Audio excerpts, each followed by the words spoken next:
Good morning. YouTube channel rapid math से मैं राहुल कुमार आप लोगों का स्वागत करता हूं।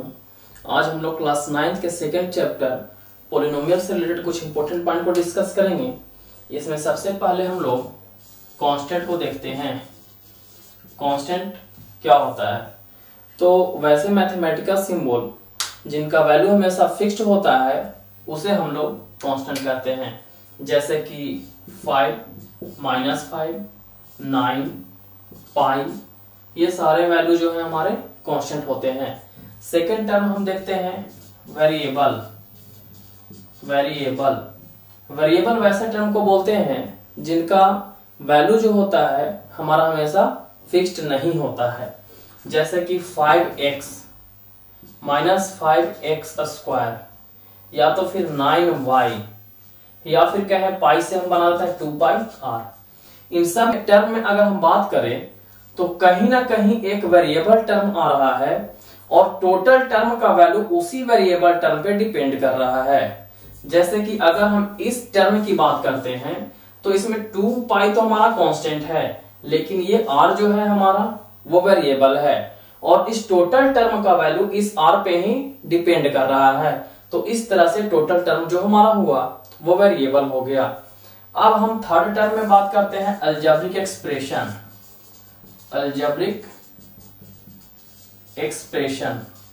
जनरली अलजेब्रिक एक्सप्रेशन वैसे कलेक्शन जिसमें हमारा कांस्टेंट भी आता हो, वेरिएबल भी आता हो और इनके साथ साथ mathematical operation that means plus minus multiplication का सिंबल या तो फिर क्या डिवीजन का सिंबल आता हो, उसे हम लोग अलजेब्रिक एक्सप्रेशन बोलते हैं। जैसे कि अगर हम एग्जांपल लेना चाहें तो 5x -3y -6, अगर इस टर्म की बात करते हैं तो ये हमारा वेरिएबल हुआ, ये दोनों टर्म हमारा वेरिएबल हुआ, ये हमारा कांस्टेंट आ रहा है और इन सबके साथ साथ हमारा मैथमेटिक्स ऑपरेशन भी आ रहे हैं।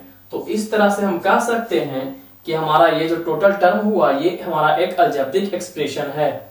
अगर हम नेक्स्ट टॉपिक को देखें, नंबर ऑफ टर्म्स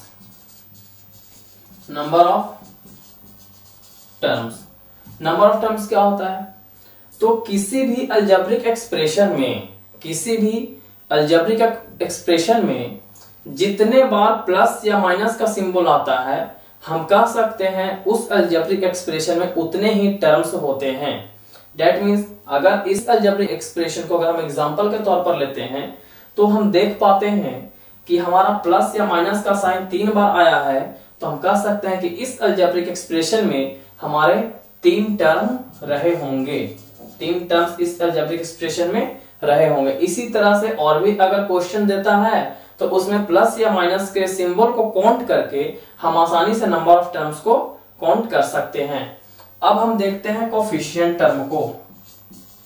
कोफिशिएंट क्या होता है? तो किसी भी अलजेब्रिक एक्सप्रेशन में यदि किसी टर्म का कोफिशिएंट निकालना हो तो जिस टर्म का कोफिशिएंट निकालना होता है उस वैल्यू को हटा करके उस टर्म में बाकी बचे हुए वैल्यू को हम कोफिशिएंट कहते हैं। अगर हम एग्जांपल के तौर पर लेकर के चले, अगर हम एग्जांपल देखते हैं, एक टर्म लेते हैं -5x³ ये हमारा एक टर्म हुआ। अगर इस टर्म में हमें x³ का कोफिशिएंट निकालना हो, x³ का कोफिशिएंट निकालना हो तो x³ को छोड़कर अगर हम देखें तो हमारा टर्म बचता है -5y²। तो हम कह सकते हैं कि इस टर्म में x³ का जो कोफिशिएंट होगा वो हमारा -5y² होगा। इसी तरह से कोई अगर एक्सप्रेशन लेते हैं -5x³ + 3y³ -3xyz², अगर हम ऐसा टर्म लेकर के चलते हैं और इस टर्म में क्वेश्चन कहता है y का कोफिशिएंट कितना है, तो इस टर्म में अगर हम देखें तो हमारा y यहां पर आ रहा है और इस y को अगर हटा दें तो इस टर्म में बाकी जो बच जाते हैं -3xz², तो ये हमारा जो बचा हुआ जो टर्म है यही बचा हुआ टर्म हमारा y का कोफिशिएंट हो जाएगा। इस तरह से हम एक्सरसाइज में दिए गए और भी क्वेश्चन को आसानी से कर सकते हैं। अब हम देखते हैं डिग्री। डिग्री जनरली क्या होता है? तो किसी भी अलजेब्रिक एक्सप्रेशन में वेरिएबल का जो हाईएस्ट एक्सपोनेंट होगा उसी को हम लोग डिग्री बोलते हैं। यदि हम एग्जांपल देखा जाए, यदि हम एग्जांपल लेकर के चलते हैं तो हम लेकर के चल रहे हैं 5x² minus 3x³ plus 5z4। तो अगर हम इस अलजेब्रिक एक्सप्रेशन की बात करें, इस अलजेब्रिक एक्सप्रेशन में यदि हमें डिग्री निकालना हो तो हम आसानी से कह सकते हैं कि हमारा यहाँ पर एक्सपोनेंट 2 है, यहाँ पर एक्सपोनेंट हमारा 3 है और यहाँ पर जो एक्सपोनेंट है वेरिएबल का वो हमारा 4 है। तो हम कह सकते हैं कि इस टोटल एक्सप्रेशन में जो हमारा डिग्री होगा वह हमारा 4 हो जाएगा। इस एक्सप्रेशन का डिग्री जो होगा हमारा 4 होगा। इसी तरह से अगर हमें कोई कांस्टेंट वैल्यू को डिग्री निकालना हो तो क्या करेंगे? तो अभी हम पढ़ें कि किसी भी वेरिएबल का हाईएस्ट पावर होगा उसे डिग्री बोलेंगे, लेकिन अगर कांस्टेंट टर्म दिया हुआ है तो उसमें तो वेरिएबल है ही नहीं, और जब वेरिएबल नहीं है तो इसका डिग्री हम कह सकते हैं कि हमारा जो डिग्री होगा वो कितना होगा? 0 होगा। या तो फिर और भी डिग्री जो निकालना होता है उसे हम एक और एग्जांपल से देख लेते हैं। 5x² minus 3x⁵। यदि इस टोटल एक्सप्रेशन में हमें डिग्री निकालना हो तो टोटल एक्सप्रेशन में हम देखते हैं तो यहां पर वेरिएबल का पावर 5 है, यहां पर 4 है, यहां पर 2 है। तो ऐसा नहीं है कि हम आंख बंद करके हम बता दें कि यहां पर x⁵ है तो ये हमारा डिग्री इसमें 5 होगा। सबसे पहले तो दोनों टर्म को देखते हैं। इसमें एक वेरिएबल है, इसमें 2 वेरिएबल है। तो अगर हम इस वेरिएबल की बात करें तो इसका डिग्री यानी कि एक्सपोनेंट जो है वो 5 है। यहां पर जो 2 वेरिएबल हैं उसमें एक का डिग्री, एक का एक्सपोनेंट 2 है, दूसरे का 4 है, यानी कि 2 और 4, यानी कि दोनों को मिला दे तो इस टर्म में जो वेरिएबल का एक्सपोनेंट हो जाएगा वो हमारा 6 हो जाएगा। तो हम कह सकते हैं कि इस टोटल एक्सप्रेशन में जो डिग्री होगा वह हमारा 6 होगा। स्टूडेंट्स, अब हम पॉलिनोमियल को देखते हैं। जनरली पॉलिनोमियल क्या होता है? तो एक ऐसा अलजेब्रिक एक्सप्रेशन जिसका डिग्री जो होता है हमारा नॉन नेगेटिव इंटीजर हो, दैट मींस पॉजिटिव में हो, उसे हम लोग पॉलिनोमियल कहते हैं। जैसे कि अगर हम एग्जांपल लेना चाहें 5x² माइनस 3x प्लस 6, अगर इसमें हम बात करें डिग्री की तो डिग्री जो हमारा यहाँ पर है ये हमारा नॉन नेगेटिव इंटीजर है, दैट मींस पॉजिटिव है। तो हम कह सकते हैं कि ये हमारा पॉलिनोमियल होगा, ये हमारा पॉलिनोमियल होगा। लेकिन अगर हमारा नॉन नेगेटिव इंटीजर के अलावे अगर हमारा जो डिग्री जो होता है वो हमारा स्क्वायर रूट के फॉर्म में आ जाए, या तो फिर क्यूब रूट के फॉर्म में आ जाए, या तो फिर हम कहें माइनस के फॉर्म में हो, या तो फिर p/q के फॉर्म में हो, तो अगर ऐसा कंडीशन आता है तो हम कह सकते हैं कि वो जो एक्सप्रेशन होगा हमारा पॉलिनोमियल नहीं होगा। जैसे कि एग्जांपल से हम समझते हैं √x प्लस y, क्या ये हमारा पॉलिनोमियल होगा? नहीं होगा, क्योंकि ये √x जो है ये हमारे पॉलिनोमियल के कंडीशन को फॉलो नहीं करता है। या तो फिर हम समझ सकते हैं कि स्क्वायर रूट को अगर हम एक्सपोनेंट के फॉर्म में लिखना चाहें तो हम इसे हाफ लिख सकते हैं। स्क्वायर रूट को अगर हम एक्सपोनेंट के फॉर्म में लिखना चाहें तो हाफ लिखेंगे, दैट मींस √x है, इसको अगर हम एक्सपोनेंट के फॉर्म में लिखना चाहें तो x⁻², दैट मींस यहां पर जो हमारा वैल्यू आ रहा है एक्सपोनेंट का वो फ्रैक्शन p/q के रूप में आ रहा है। तो हम कह सकते हैं कि ये जो एक्सप्रेशन होगा ये हमारा पॉलिनोमियल को रूल्स को फॉलो नहीं कर रहा है, दैट मींस ये जो हो जाएगा हमारा पॉलिनोमियल नहीं कहलाएगा। इसी वे में अगर एक्सरसाइज की बात करें तो अगर हमें पॉलिनोमियल है या नहीं है इस मैटर का कंसीडर करना रहे तो हम इसे अप्लाई करके आसानी से कंसीडर कर सकते हैं। स्टूडेंट्स, अब हम देखते हैं क्लासिफिकेशन ऑफ पॉलिनोमियल्स। स्टूडेंट्स, हम पॉलिनोमियल को 2 वे में क्लासिफाई कर सकते हैं। अगर फर्स्ट वे की बात करें तो ये हमारा हो जाएगा ऑन द बेसिस ऑफ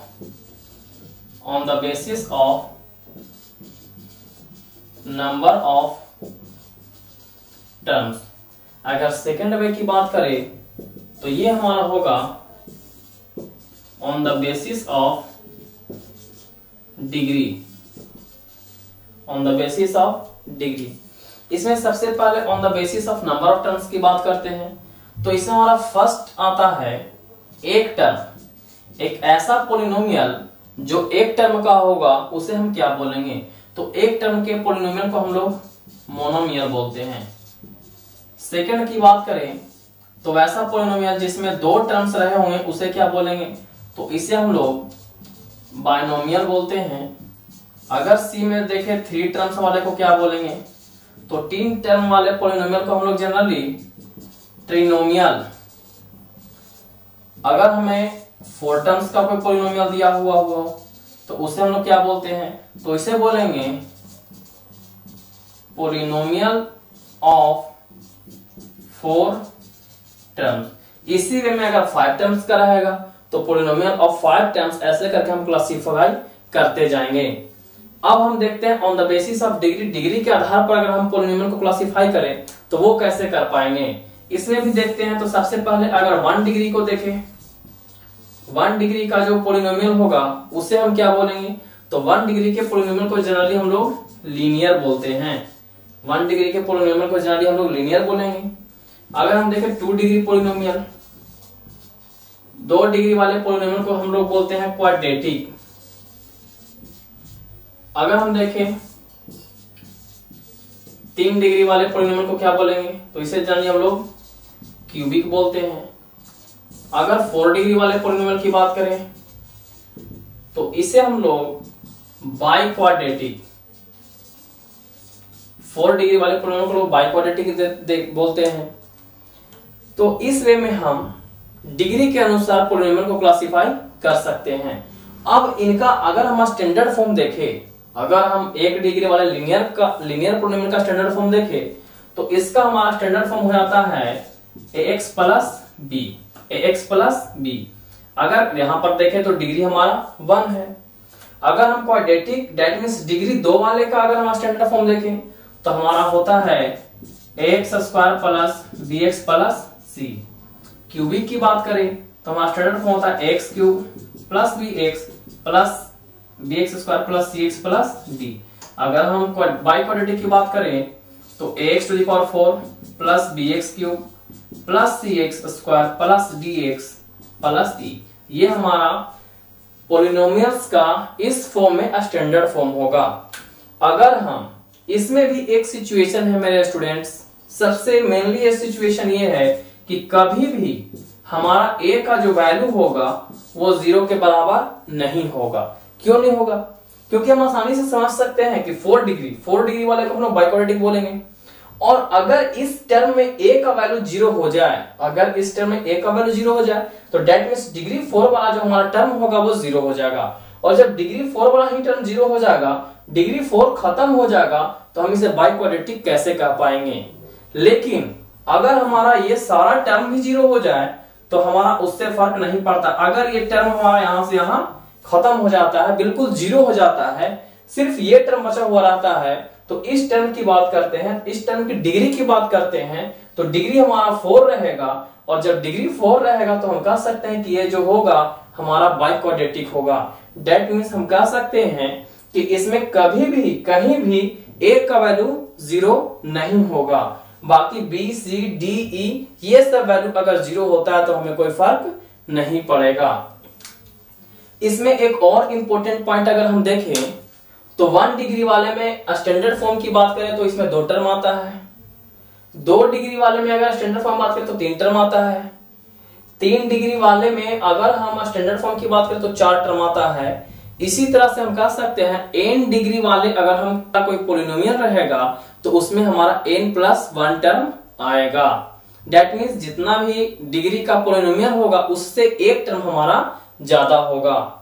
अगर हम इसके सॉल्यूशंस की बात करते हैं, रूट्स की बात करते हैं, जीरोस की बात करते हैं तो 1 डिग्री का 1 सॉल्यूशन होगा। दैट मींस जिस पॉलिनोमियल का जितना डिग्री होगा, डिग्री से बराबर है, डिग्री के बराबर है उस पॉलिनोमियल का सॉल्यूशन होता है।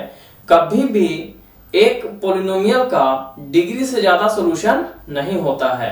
दैट मींस हम कह सकते हैं कि एक पॉलिनोमियल का रूट्स जो होता है, जीरोस जो होता है, वो डिग्री के बराबर हो सकता है, डिग्री से ज्यादा नहीं होगा। स्टूडेंट्स अब हम देखते हैं कि किसी भी पॉलिनोमियल का वैल्यू किसी गिवन पॉइंट पे हम कैसे निकालते हैं। इसे हम एक एग्जांपल से समझते हैं। एग्जांपल हमारा है px is equal to x square minus 3x plus 6। ये हमारा कोई पोलिनोमियल दिया हुआ है। इस पोलिनोमियल का वैल्यू हमें निकालना है x is equal to -1। That means x is equal to -1 point पर हमें इस पोलिनोमियल का वैल्यू निकालना है। तो वैल्यू हम आसानी से निकाल सकते हैं। जहां जहां भी इस पोलिनोमियल में x होगा वहां वहां हमें -1 पुट कर देना है।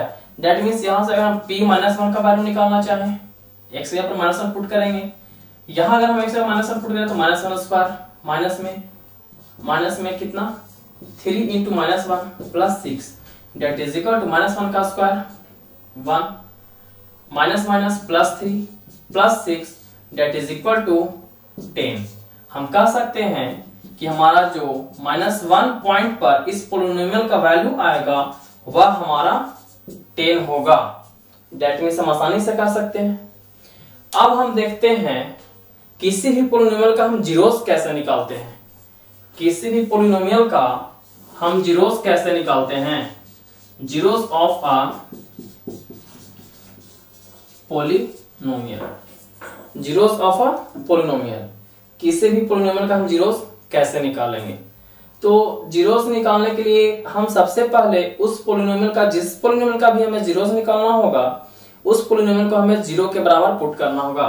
दैट मींस अगर हमारा कोई पोलिनोमियल दिया हुआ है px is equal to x square minus 5x plus 6, अगर हमारा ये कोई पोलिनोमियल दिया हुआ है और इसका जीरोस निकालना है तो सबसे पहले हम पुट कर देंगे px is equal to 0। That means px का वैल्यू 0 के बराबर, that means x square minus 5x plus 6 that is equal to 0। अगर हम इसका फैक्टराइजेशन करना चाहें तो हम कर पाएंगे x square minus 3x minus 2x plus 6 that is equal to 0। या तो फिर क्या है, x कॉमन लेते हैं तो x माइनस 3 माइनस 2 यहां से कॉमन लेते हैं तो x minus 3 that is equal to 0। यहां से अगर हम x माइनस 3 कॉमन लेते हैं, यहां भी x माइनस 3 अगर कॉमन लेते हैं तो यहां हमारा टर्म बच जाएगा x minus 2 that is equal to 0।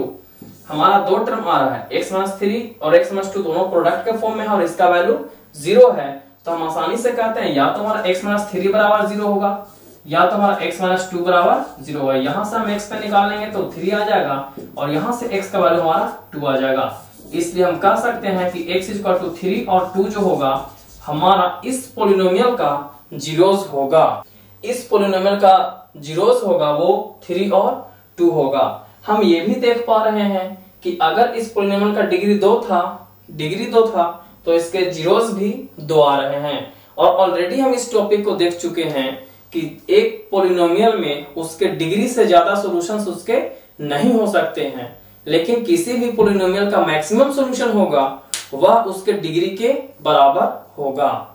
Students, अब हम टॉपिक देखते हैं डिवीजन एल्गोरिथम ऑफ पोलिनोमियल्स। तो हम लोग सबसे पहले एक डिवीजन रूल पढ़े थे जिसमें यह होता था कि दो नंबर को अगर हम डिवाइड देते थे तो ये नंबर हमारा डिविडेंड कहलाता था, ये हमारा डिवाइजर होता था, ये क्विशेंट होता था और ये हमारा रिमाइंडर होता था। और इसी में डिवीजन रूल के अकॉर्डिंग अगर हम देखते थे तो होता था relation dividend is equal to divisor into quotient plus remainder. अब हम जो यहाँ पर डिवीजन एल्गोरिथम ऑफ पोलिनोमियल्स पढ़ने वाले हैं, इसमें हम लोग दो पोलिनोमियल को डिवाइड करेंगे। तो यहाँ पर अगर हमारा डिविडेंड जो होगा वो अगर px होगा, डिवाइजर हमारा अगर gx होगा, क्विशेंट अगर हमारा qx होता है और रिमाइंडर को अगर हम rx बोलेंगे, तो यही जो हमारा रूल्स होता है, यही डिवीजन रूल इस फॉर्म में अगर हम देखते हैं तो इसी को हम लोग डिवीजन एल्गोरिथम ऑफ पोलिनोमियल्स बोलते हैं। स्टूडेंट्स, अब हम लोग रिमाइंडर थ्योरम और फैक्टर थ्योरम को देखते हैं। इसमें सबसे पहले हम रिमाइंडर थ्योरम को देखते हैं। रिमाइंडर थ्योरम में हमारा क्या है, px को पोलिनोमियल दिया हुआ है। इस पोलिनोमियल में px हमारा कोई पोलिनोमियल दिया हुआ है। इस पोलिनोमियल में हम दूसरे polynomial gx equal to x minus alpha से डिवाइड कर रहे हैं। दूसरा पोलिनोमियल हमारा gx है, इसी पोलिनोमियल से हम that means x minus alpha से px पोलिनोमियल में डिवाइड कर रहे हैं। तो इसमें रिमाइंडर निकालने के लिए सबसे पहले हमें क्या करना होगा, पुट करना होगा x minus alpha is equal to 0। या तो हम कह सकते हैं कि यहाँ से हमारा x का वैल्यू जो होगा अल्फा आ जाएगा। अब x का वैल्यू अल्फा आ रहा है, इस चलते हम कह सकते हैं कि p अल्फा जो होगा यही हमारा रिमाइंडर होगा। p अल्फा जो होगा वह हमारा रिमाइंडर होगा। स्टूडेंट्स अब हम देखते हैं factor theorem. Generally factor theorem देखने से पहले थोड़ा सा हम ये समझ लेते हैं कि यदि हमारा px कोई पॉलिनोमियल था, gx दूसरा पॉलिनोमियल था, gx से हम px में डिवाइड दिए, हमारा रिमाइंडर इतना आ रहा है। यदि ये रिमाइंडर यदि हमारा जीरो होता, ये रिमाइंडर यदि हमारा जीरो होता तो हम कह सकते थे कि px जो पॉलिनोमियल है इसका एक फैक्टर हमारा x माइनस अल्फा भी होगा। इस तरह से हम कह सकते हैं कि यदि p अल्फा हमारा जीरो है, p alpha that means remainder जो है वो हमारा जीरो आता है, तो हम कह सकते हैं कि gx that means x minus alpha जो होगा will be factor of px। अब हम इस चैप्टर से रिलेटेड कुछ इंपॉर्टेंट क्वेश्चंस को देखते हैं। स्टूडेंट्स हम चैप्टर 2 पॉलिनोमियल से रिलेटेड कुछ बेसिक क्वेश्चन को लेकर के आए हैं। तो सबसे पहले हम फर्स्ट क्वेश्चन को देखते हैं। इसमें हमारा क्वेश्चन कह रहा है verify that 2 and -3 are the zeros of polynomial इतना। दैट मींस हमारा ये कहना है कि हमारा कोई px पॉलिनोमियल दिया हुआ है और इस पॉलिनोमियल के अगर हम डिग्री देखें तो हमारा डिग्री 2 है। दैट मींस इसके दो सॉल्यूशंस होंगे, दो जीरोस होंगे। और इसी क्वेश्चन में बताया जा रहा है कि 2 और -3 जो है इस पॉलिनोमियल के दो जीरोस हैं, ये हमें वेरीफाई करना है। तो सबसे पहले ऐसे क्वेश्चंस को वेरीफाई करने के लिए अगर हमारा ये जीरोस होगा तो ये हमारा इस पॉलिनोमियल को सेटिस्फाइड करेगा। यदि हम x का वैल्यू इस पॉलिनोमियल में रखते हैं तो हमारा वैल्यू 0 आएगा। तो यदि हम फर्स्ट वैल्यू 2 लिखें, सिंस px इक्वल टू हमारा दिया हुआ x square plus x minus 6, यानी कि अगर हम p2 निकालना चाहे तो हमारा वैल्यू आ जाएगा 2 का square plus 2 minus 6 that is equal to 4 plus 2 minus 6 that is equal to 6 minus 6 that is equal to 0।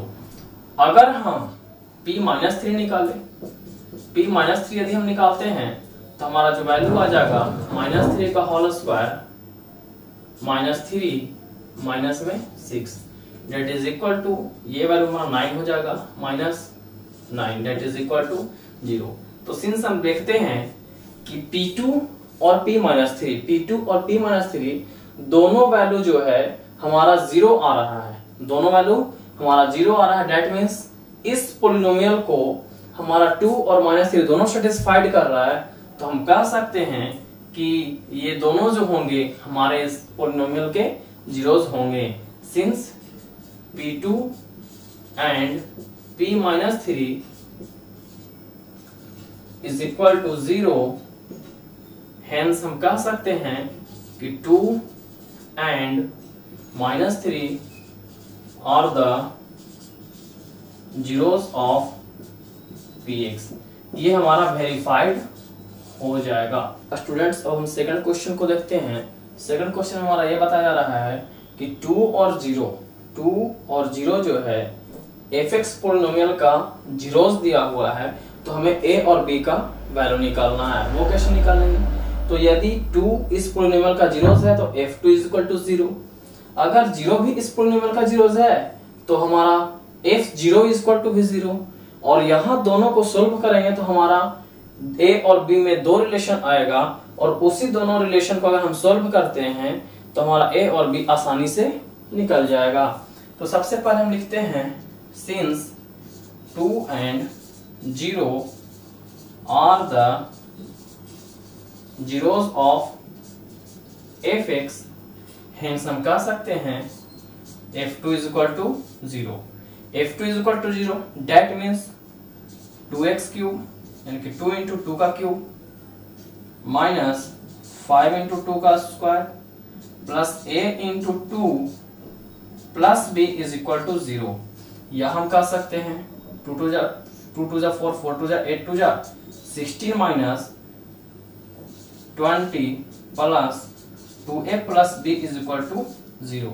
या तो हम कह सकते हैं -4 plus 2a plus b is equal to 0, या तो हमारा रिलेशन आएगा b is equal to, b को वैल्यू अगर निकालना चाहें तो आ जाएगा 4 माइनस 2a, ये हमारा इक्वेशन फर्स्ट हो जाएगा। यहां से हमारा b का वैल्यू 4 माइनस 2a आ रहा है।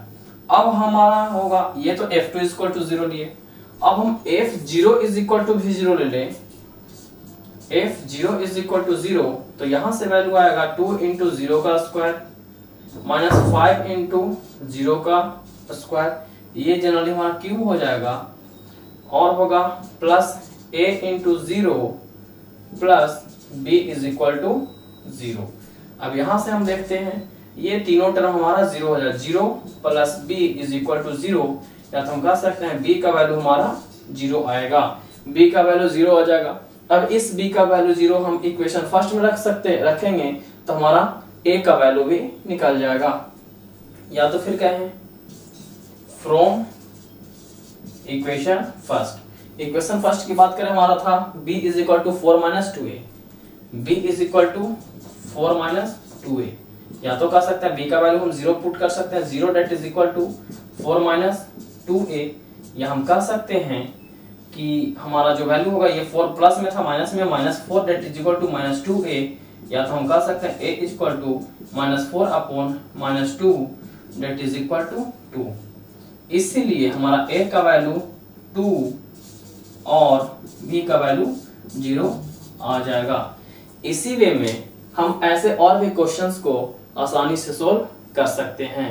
अब हम नेक्स्ट टाइप के क्वेश्चन को देखते हैं जो रिमाइंडर थ्योरम और फैक्टर थ्योरम से रिलेटेड है। स्टूडेंट्स, अब हम कुछ और क्वेश्चंस को देख लेते हैं। तो इसमें पहला क्वेश्चन ये बता रहा है कि कोई भी पॉलिनोमियल हमारा दिया हुआ है, इस पॉलिनोमियल में हम कौन से नंबर को ऐड कर दें जिससे कि ये जो पॉलिनोमियल हो वो इस पॉलिनोमियल से एग्जैक्टली डिविजिबल हो जाए। तो सबसे पहले हम मान लेते हैं वह नंबर हमारा k है। Let the required number be k, मान लेते हैं कि वो हमारा जो नंबर है वो k है। तो अब हमारा जो पॉलिनोमियल हो जाएगा, अब ये पॉलिनोमियल जो हो जाएगा वह हमारा हो जाएगा 2x to the power 4 minus 5x cube plus 2x square minus x minus 3। ये पहले से था, इसमें अब हम k जोड़ दे रहे हैं, तो ये k जोड़ने के बाद जो नंबर आ रहा है, जो पॉलिनोमियल आ रहा है, वो हमारा x माइनस 2 से डिविजिबल है। मानते हैं हमारा gx का वैल्यू x माइनस 2 था, अगर ये जो है इसका फैक्टर है तो हम कह सकते हैं कब फैक्टर होगा, जब p2 का वैल्यू 0 होगा। यानी कि हम लिख सकते हैं since gx is a factor of px। ये px जो पॉलिनोमियल हमारा इतना आ रहा है, इसका x माइनस 2 जो होगा वो फैक्टर होगा। क्यों? क्योंकि जैसे ही हम इसमें k जोड़े हैं तो ये जो पॉलिनोमियल बन रहा है ये हमारा इस पॉलिनोमियल से डिविजिबल है। तो डिविजिबल है तो हम कह सकते हैं कि इस पॉलिनोमियल का फैक्टर x माइनस 2 हो जाएगा। दैट मींस gx जो है वो फैक्टर है px का, इस चलते p2 का वैल्यू हमारा 0 हो जाएगा। और p2 का वैल्यू 0 लेकर के चले तो हमारा जो वैल्यू होगा, that means p2 is equal to जो 0 होगा, हम यहां लिख देते हैं p2 इज इक्वल टू जो 0 होगा, या तो हम कह सकते हैं कि 2 into 2 to the power 4 minus 5 into 2 into 3 plus 2 into 2 का square minus 2 minus 3 plus k is equal to 0। या तो कह सकते हैं 32 minus 40 plus 8 minus 2 minus 3 plus k is equal to 0। या हम कह सकते हैं 32 plus 8 that is equal to 40 minus 40 minus 5 plus k is equal to 0। ये हमारा रिमाइंडर कटेगा। ये हम कह सकते हैं k is equal to k is equal to 5। इस चलते हमारा जो नंबर ऐड करना था वो हमारा आसानी से 5 निकल करके आ गया। अब हम सेकंड नंबर क्वेश्चन को देखते हैं। इसमें ये पता जा रहा है कि x माइनस 2 और x माइनस हाफ ये दोनों जो है वो इस पोलिनोमियल का फैक्टर है। दोनों पोलिनोमियल इस पोलिनोमियल के फैक्टर है, तो हमें प्रूफ करना है p is equal to r। तो हम यहां से देख सकते हैं सबसे पहले लेट कर लेते हैं। Let qx is equal to px square plus 5x plus r। Since अब लिखेंगे x minus 2 is a factor of qx। x minus 2 जो है वो qx का फैक्टर है। इस चलते हम कह सकते हैं q2 जो होगा वो हमारा 0 के बराबर होगा। अगर x माइनस 2 qx का फैक्टर है तो हम कह सकते हैं यूजिंग फैक्टर थ्योरम q2 हमारा 0 हो जाएगा। या तो हम कह सकते हैं q2 डेट मीन्स 2 का वैल्यू अगर पुट करें तो हम कह सकते हैं p इंटू 2 का square plus 5 into 2 plus r that is equal to 0।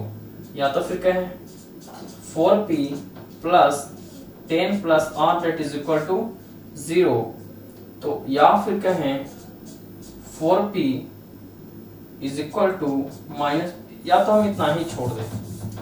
ये हमारा इक्वेशन फर्स्ट मान लेते हैं। 4p plus 10 plus r is equal to 0 हमारा इक्वेशन फर्स्ट देगा। अगर हम देखें सिंस हमारा दिया हुआ है x माइनस 2 फैक्टर था तो हम ऐसा ले लिए। हमारा x माइनस 2 भी तो फैक्टर है इसका। Since x minus 2 x minus half is also a factor of qx। हमारा x माइनस हाफ भी qx का फैक्टर है। इस चलते हम कह सकते हैं q half that is equal to 0। q half का भी वैल्यू 0 हो जाएगा। या तो फिर हम कह सकते हैं q half that means p into half का square plus 5 into half plus r that is equal to 0। या हम कह सकते हैं p upon 4 plus 5 upon 2 plus r equal to 0। या तो फिर हम एलसीएम ले लेते हैं तो 4 हो जाएगा। 4 यानी कि p प्लस 2 2 जा 4 5 2 जा 10 प्लस यहाँ पर हम देखें तो 4r इज इक्वल टू 0। या हम कह सकते हैं p plus 10 plus 4r is equal to 0। ये हम इक्वेशन 2 मान लेते हैं। अब इक्वेशन 1 का RHS वैल्यू 0, इक्वेशन 2 का भी RHS 0। तो हम कह सकते हैं कि इक्वेशन 1 और इक्वेशन 2 के LHS के वैल्यू को हम इक्वेट कर सकते हैं। तो यहां से हम लिख सकते हैं equating equation first and second. First और सेकेंड इक्वेशन को अगर हम इक्वेट कर देते हैं तो हमारा जो वैल्यू आ जाता है 4p plus 10 plus r is equal to p plus 10 plus 4r।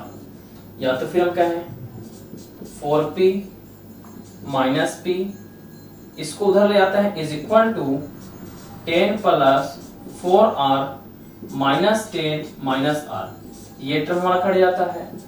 या तो 4p में से 3p is equal to 3r। यहां हम कह सकते हैं p is equal to r। ये हमारा p और r में रिलेशन प्रूफ हो जाएगा। ये हमारा p और r में रिलेशन प्रूफ हो जाएगा। अब इस तरह से हम फैक्टर थ्योरम और रिमाइंडर थ्योरम का यूज करते हुए बाकी सारे एक्सरसाइज को आसानी से सॉल्व कर सकते हैं। स्टूडेंट्स, नेक्स्ट वीडियो में हम लीनियर इक्वेशन से रिलेटेड इंपॉर्टेंट पॉइंट्स को लेकर के आएंगे।